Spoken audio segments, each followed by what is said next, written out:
छोटा सा वीडियो आप लोग पूरा देखिए। पूरा नहीं देखेगा तो आप लोग को समझ में नहीं आएगा ये शख्स क्या बोलता है मुस्लिम के बारे में। মসজিদে ঢুকে মুসলিমদের খুঁজে খুঁজে বের করে মারার হুমকি দিয়েছেন মহারাষ্ট্রের বিজেপি বিধায়ক নীতিশ রানে। প্রকাশ্য সমাবেশে দাঁড়িয়ে এমন সাম্প্রদায়িক বক্তব্য দিয়ে কঠোর সমালোচনার মুখে পড়েছেন তিনি।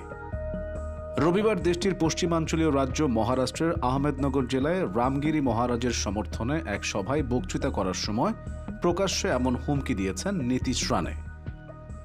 तो तुम्हारे मस्जिदों के अंदर आके चुन चुन के मारेंगे, इतना ध्यान में रखो। দেশটির সংখ্যালঘু মুসলিমদের উদ্দেশ্যে প্রকাশ্যে এমন হুমকি দেওয়ায় ব্যাপক সমালোচনার মুখে পড়েছেন বিজেপি দলীয় এই বিধায়ক। একই সঙ্গে তার বিরুদ্ধে থানায় 2টি এফআইআর দায়ের করেছে পুলিশ। প্রসঙ্গত, ইসলাম এবং মহানবী হযরত মুহাম্মদ সাল্লাল্লাহু আলাইহি ওয়াসাল্লাম সম্পর্কে অবমাননাকর মন্তব্য করে গত মাস থেকেই উস্কানিমূলক বক্তব্য দিয়ে আসছে রামগিরি মহারাজ। এ নিয়ে রাজ্য জুড়ে তীব্র উত্তেজনা তৈরি হয়।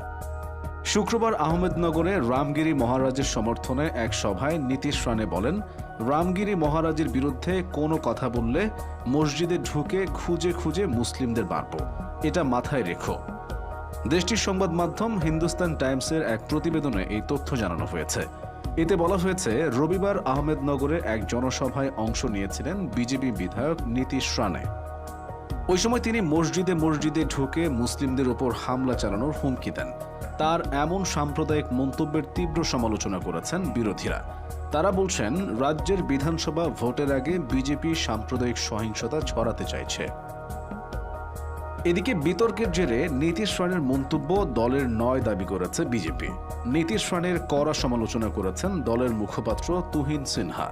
সিনহা বলেন, দলে এ ধরনের মন্তব্যের কোনো স্থান নেই এবং কোনো রাজনীতিবিদের কখনোই এ ধরনের মন্তব্য করা উচিত নয়। सुनाए जितना मेरा मुस्लिम भाइयों है सब सुनाए ये बात। तुम्हारा मस्जिद में जाके तुमको ही चुन चुन करके मारेगा, ये कौन सा तरीका है बात करने का? ये भारत का संविधान है बात करने का।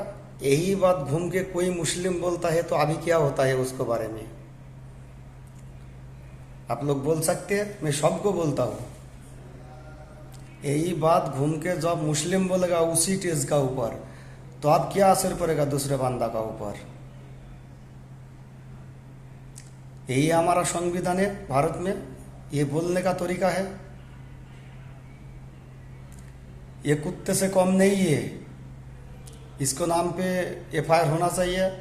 मैं सोचा है एफआईआर हो गया, वो पुलिस के मैं धन्यवाद देता हूँ, सैल्यूट जनाई हमारा तरफ से।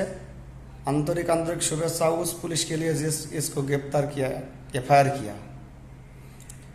अभी गिरफ्तार करने का बाकी है, इसको गिरफ्तार होना चाहिए, इसको नाम पे कार्रवाई भी होना चाहिए।